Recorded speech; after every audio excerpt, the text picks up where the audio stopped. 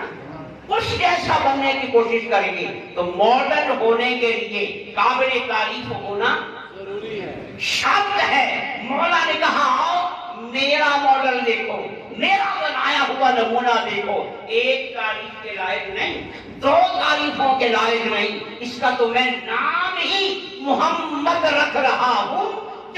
تک سورج چڑھتا رہے گا میرے محمد کی تعریفیں پوری نہیں ہوگی۔ جب تک کائنات کا نظام چلتا رہے گا، دنیا کا سسٹم رک جائے گا، میرے یار کی تعریف نہیں ہوگی۔ دنیا میں تم تعریفیں کرو گے، قیامت کے دن عرش پہ بٹھا کے میں خود کروں،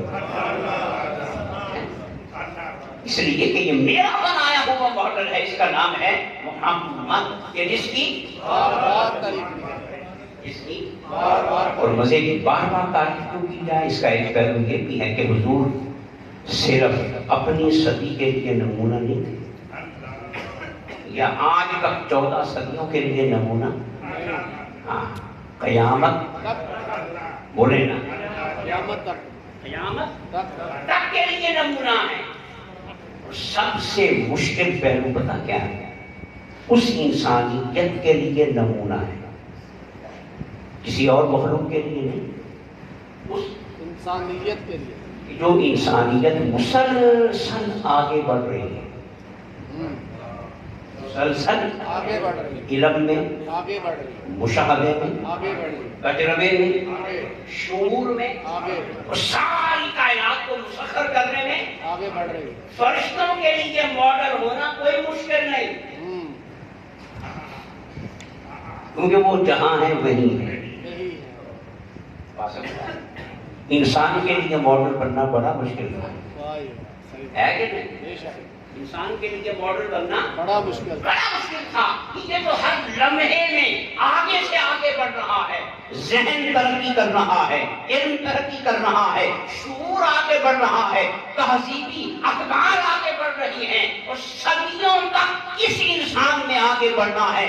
مولا نے کہا آؤ میں نے ماڈل ایسا بنایا ہے، ماڈل ایسا بنایا ہے، انسان زمین پہ ہو تو بھی یہی ماڈل، چاند پہ پہنچ جائے تو بھی یہی ماڈل، مریخ پہ پہنچ جائے تو بھی یہی ماڈل، ساری کائنات کو مسخر بھی کر لے تو ماڈل میرا آمنا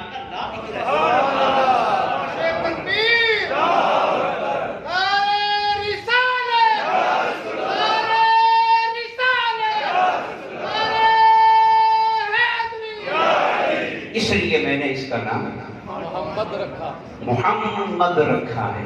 کیا محمد رکھا، محمد رکھا ہے کہ جس کی ہر لمحے تعریف کی جائے، اس کی ہر لمحے تعریف کی تعریف کی جائے، اس کی صفات چلکتی چلی جائیں، جس کے کمالات سے پردے اٹھتے چلے، اٹھتے چلے جائیں۔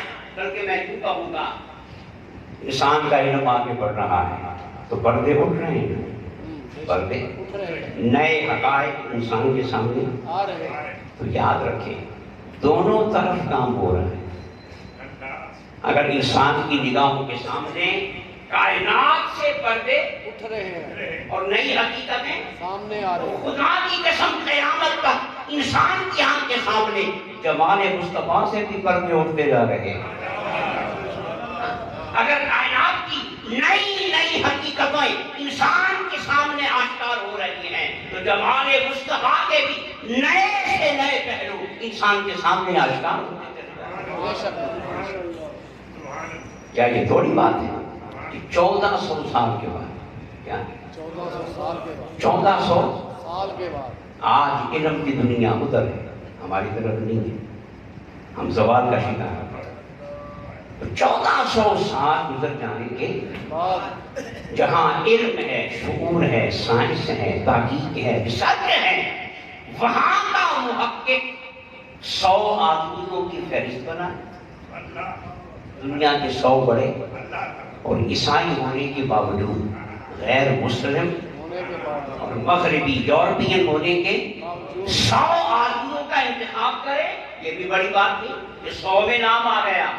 تو جب 100 کی ترتیب لگانا چاہے، 100 کی ترتیب لگانا چاہتے اگر مولا بھی کہہ رہا ہوگا میرے ماڈل کو کیسے چھوڑے گا، جس کو ماڈل میں نے بنا دیا ہے، اگر تو نے اسے پیچھے چھوڑا نا تو تیری تحقیق کی بے عزتی ہو جائے گی، تیری سائنس، تیرا علم، تیرا شعور قابل اعتبار نہیں رہے گا۔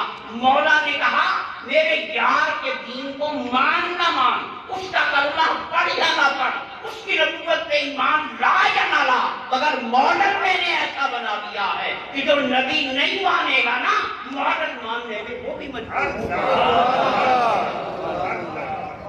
اس نے 100 بڑے انسانوں کی فہرست میں سب سے پہلے جس کا نام رکھا وہ ہمارا آقا ہے۔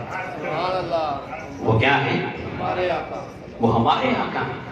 تو حضور کو اللہ نے کیا بنایا؟ ماڈل، بولیں، ماڈل، نمونہ بنایا۔ کیا بنایا؟ نمونہ، نمونہ بنایا، ماڈل بنایا۔ اور پھر وہی بات جو میں اکثر کرتا ہوں کہ جب 40 برس کی عمر میں خدا کو منوانے کا وقت آیا، خدا کو، منوانے کا وقت، تو پھر مولا نے کہا سونیا تو ماڈل ہے، تو ماڈل ہے، تو جو ماڈل ہو وہ تو چاند کے ٹکڑے کرنے کا محتاج نہیں ہوتا، جو خود ماڈل ہو، ماڈل ہو وہ کسی رسی کو سانپ بنانے کا محتاج ہے۔ جو خود ماڈل ہو وہ کم طریقوں سے کلمہ پڑھانے کا محتاج نہیں ہوتا۔ جو خود ماڈل ہو وہ کسی معجزے کو دکھا کر اپنے آپ کو منوانے کا محتاج نہیں ہوتا۔ کیونکہ ہم نے صرف نبی بنا کے نہیں بھیجا کہ معجزے دکھا کے اپنے آپ کو منوائے، تجھے تو ہم نے ماڈل بنا دیا۔ اب اپنے آپ کو چھوٹے چھوٹے معجزوں سے نہیں منوانا، یہ کسی اور کی شان تھا جو ماڈل نہیں، نبی تھے، ماڈل نہیں تھے، بولے نا، نبی تھے، نبی تھے مگر ماڈل نہیں تھے۔ ان کی شان یہ تھی، ان کی مجبوری یہ تھی کہ وہ معجزے دکھا کے نبوتوں کو منواتے تھے۔ یہ بھی مجبوری نہیں ہے، یہ تو ہم نے ماڈل بنایا ہے، بولو نا، تجھے تو ہم نے ماڈل بنایا ہے۔ تو پھر کچھ اور نہیں دکھانا ہے، جس کو میں بنا کے ہر وقت دیکھ رہا ہوں، میں بنا کے ہر وقت تک رہا ہوں، انہیں بھی وہی دکھا۔ مصطفیٰ نے کیا کہا کہ آؤ میری 40 برس کی زندگی میں کوئی عیب تو نکال، کوئی ایپ تو نکال کے تو پھر ماڈل ہونا ثابت ہوا کہ بے شک، بولیں بے شک، ماڈل ہونا ثابت ہوا۔ مولا بڑا خوش ہو گیا۔ مولا نے کہا سونیا سادہ گھر پورا ہو گیا، میرا کلمہ یہ پڑھے گا نہ پڑھے، پر تجھے سچا تو مان گئے، آپ تجھے بے عیب تو مان گئے، مان گئے، تجھے کامل مان گئے، بس تجھے میں نے مثالی بنایا تھا اور یہ تجھے مثالی مان گئے۔ اب رہا مسئلہ تبلیغ کا، تیرا کام پہنچا دینا ہے، جس کی قسمت میں ہوگا مان جائے گا، مگر تیری عظمت کے پرچم تو لہراتے رہے، اس لیے کہ تجھے ہم نے کیا بنایا ماڈل بنایا، اور نام کیا رکھا، محبت، نام کیا رکھا۔ محبت، تو ماڈل وہ ہوتا ہے کہ جس کی پیروی کی جائے، اور جس جیسا بننے کی کوشش کی جائے۔ آئیے ہم سے غلطی کیا ہوئی ہے کہ ہم نے آج تک حضور کو نبی تو مانا ہے، رسول مانا، حضور کی نامیں، پڑھی، درود، پڑھا، سلام، اور حضور کی یاد میں آنسو دی اور حضور کی محبت میں جان دی، مگر حضور کو ماڈل نہیں بنا، ماڈل نہیں بنایا، حضور کو ماڈل نہیں بنایا۔ یہ کوتاہی ہے جو آج ہم سے ہو رہی ہے۔ یہ سب کچھ کر رہے ہیں، مکے مدینے جانے کے لیے لاکھوں روپے خرچ کر رہے ہیں، وہاں لنگر بانٹنے کے لیے لاکھوں روپے خرچ کر رہے ہیں، مزاروں پہ سونا لگانے کے لیے کروڑوں اربوں روپے خرچ کر رہے ہیں، مسجدوں پہ ڈائرے لگا رہے ہیں، مگر غلطی کیا ہو رہی ہے کہ ہم آمنہ کے لال کو ماڈل نہیں بنا سکتے، بولو نا، ماڈل نہیں بنا سکے۔ تو جب تک حضور کو ماڈل نہیں بنائیں گے، صرف درود پڑھنے سے گزارا نہیں ہوگا، سیدھی سی بات، سلام پڑھنے سے گزارا نہیں ہوگا، صرف نعت کی محفلیں سجانے سے گزارا نہیں ہوگا۔ ہاں، عروج کب آئے گا، عزتیں کب آئیں گی کہ جب ہم آمنہ کے لال کو ماڈل بنائیں گے، بولے ماڈل بنائیں گے، ہاں، بازار میں چلتے ہوئے بھی سوچیں گے کہ سونا کیسے چلتا، کیسے چلتا، کھانا کھاتے ہوئے بھی سوچیں گے کہ سونا لک میں کیسے کھاتا، کیسے لیا کرتا تھا۔ بایزید بستانی کو کسی نے خربوزہ بیچ دیا، چھری دلی کاٹے کھائیں قربان جائیں. جو ماڈل بناتے ہیں وہ ایسے ہوتے ہیں. بھائی علی اسلامی نے چھری کبھی اوپر رکھی, کبھی دائیں کبھی بائیں, بالآخر ہر طرف چھری پھیرتی مگر کانٹا نہیں. تو اس نے پوچھا حضور یہ کیا معاملہ ہے؟ کہا کہ مجھے معلوم نہیں ہو رہا کہ حضور نے خربوزہ کیسے کاٹا. اب یہ بتائیں نبی مانا ہے کہ ماڈل مانا ہے؟ مجھے یہ خبر نہیں کہ حضور نے خربوزہ کیسے کاٹا, تو میں ڈر رہا ہوں کہ کہیں خربوزہ کاٹ دوں گے حضور کی سنت کے خلاف نہ ہو. خربوزہ کاٹ دیا تو یہ چیز کا پیدا ہوتی ہے کہ جو بندہ بولے کیا بن جائے, حضور کو کیا بنائے, ماڈل بنائے, کیا بنائے, ماڈل بنائے, حضور کو نمونہ بنائے. بس طے کر لیں کہ جیسے ایجاد نے کیا تھا ہم نے ویسے کریں, ویسے ہی ہم کریں. تو میں سمجھانے کے لیے جملہ کہہ رہا ہوں کہ جب ہم حضور کو ماڈل بنائیں گے نا تو حضور کی امت میں چھوٹے چھوٹے محمد پیدا ہو. یہ سمجھانے کے لیے کہہ رہا ہوں, بارے فتح نہ لائے, چھوٹے چھوٹے محمد پیدا. بولے نا تو پھر کس پیار کی نگاہ سے مولا بڑے محمد کو دیکھتا ہے نا اسی فضل کی نگاہ سے چھوٹے محمدوں کو بھی دیکھے گا. سبحان اللہ. پھر عروج آئے گا, پھر کائنات کی تسخیر ہوگی, پھر عظمتیں آئیں گی, پھر انسانیت کے چہرے پہ رونق آئے گی, پھر کردار زندہ ہوگا, اخلاق زندہ ہوں گے. پھر خدا کی قسم وہ جنت نہیں یہ زمین بھی جنت کا ٹکڑا بن جائے گا. سبحان اللہ. بات سمجھ نہیں آئی؟ تو ہمیں حضور کو کیا بنانا ہے, ماڈل بنائے, ماڈل بنانا ہے, نمونہ بنانا ہے, مثال بنانا ہے کہ جیسے حضور نے کیا ہم نے بھی ویسے ہی کرنا. ویسے ہم بھی. حضور نے فرمایا صحابہ سے کہ بھئی اگر کوئی تم دکان پہ بیٹھے ہو نا, کوئی چیز بیچی ہے تو اگر کوئی کہا چیز واپس کرنے آیا تو کر دیا کرو. ہے نسل غریبوں کی حال کرانا ہے, فرمایا بخشا جائے گا, بخشا جائے گا. اب صحابہ نے سنی تھی, ایک صحابی نے یہ بات سنی, اس نے کیا کیا, کچھ دن کے بعد دکان بنائی. دکان بنائی, دکان شروع ہو گئی, گاہک آنے شروع ہو گئے. ایک دن ایک گاہک آیا کہ یہ چیز میں آپ سے لے گیا تھا, اب میں واپس کرنے آیا ہوں, کوئی مسئلہ ہے. اس نے کہا لاؤ جلدی سے لاؤ. اس نے وہ چیز واپس کی, شام کو بند کر. دکان ہی ختم. پوچھا کوئی دکان کہاں گئی, کہا تو میں نے یار کے عذاب پہ عمل کرنے کے لیے. سبحان اللہ. نعرہ تکبیر, نعرہ رسالت, نعرہ حیدری. تو یہ ہے, تو پھر بول کیا ان صحابہ کو شرف ملا کہ نہیں ملا؟ ملا جی, بے شک, بے شک. تو آئیے صرف مسجدوں میں آنے سے گزارا نہیں ہوگا, صرف مذہبی تقریبات کے لیے نظام سے گزارا نہیں ہوگا. گھر کی زندگی میں, بیڈ روم کی زندگی میں, دکان کی زندگی میں, مسجد کی زندگی میں, سارا زندگی کے ہر پہلو میں کیا بنانا ہوگا, مصطفیٰ کو ماڈل بنانا. تو پھر دیکھنا فرشتے ہمارا طواف کریں گے, رحمتیں برسیں گی.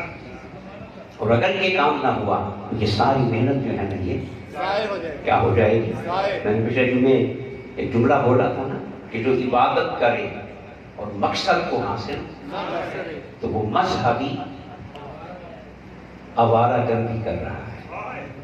آج ہم سارے مذہبی آوارہ گردی میں لگے ہوئے ہیں. میں نے مثال دی تھی نا, ایک گھنٹہ گھر جانا ہو تو سارے کہیں گے یہ جا رہا ہے کیونکہ مقصد ہے, اور اگر مقصد نہ ہو سڑکوں پہ گھوم رہا ہو تو دنیا کیا کہے گی. آج ہم بھی آوارہ گردی کر رہے ہیں, نمازیں پڑھ رہے ہیں, روزے رکھ رہے ہیں, مگر مقصد کو حاصل نہیں کر سکتے. نماز بھی تماشا بن کر لوگ اعتراض کرتے ہیں نماز پڑھنے کا فائدہ کیا, اس کو کیا مل گیا جو ہمیں مل جانا. صحیح بات. تو ہم خود دین کی بدنامی کا کر رہے ہیں. آئیے کمال کیا ہے کہ ہم حضور کو ماڈل بنائے. اللہ تعالیٰ ہمیں توفیق عطا فرمائے. آج رمضان کا پہلا